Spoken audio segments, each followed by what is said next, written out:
একটা নতুন প্রজন্ম 2014, 2018, 2024 তিনটি নির্বাচনে তাদের অধিকার প্রদর্শন করতে পারেননি, অধিকার পূরণ করতে পারেননি।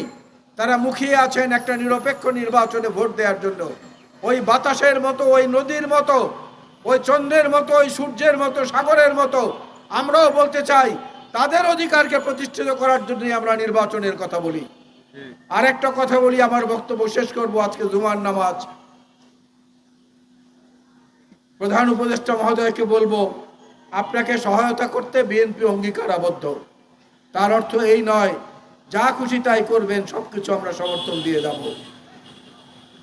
একটা নির্দিষ্ট সময়ের মধ্যে প্রশাসনের বিভিন্ন স্তর থেকে ফ্যাসিবাদের দোসর এই জঞ্জালদের যদি পরিষ্কার না করেন, বঙ্গভবন থেকে শুরু করে ইউনিয়ন পরিষদ, গণভবন থেকে শুরু করে সিটি কর্পোরেশনের ওয়ার্ড পর্যন্ত সব জায়গায় ঘাপটি মেরে লুকিয়ে থাকা এই ফ্যাসিবাদের দোসরদের তালিকা প্রকাশ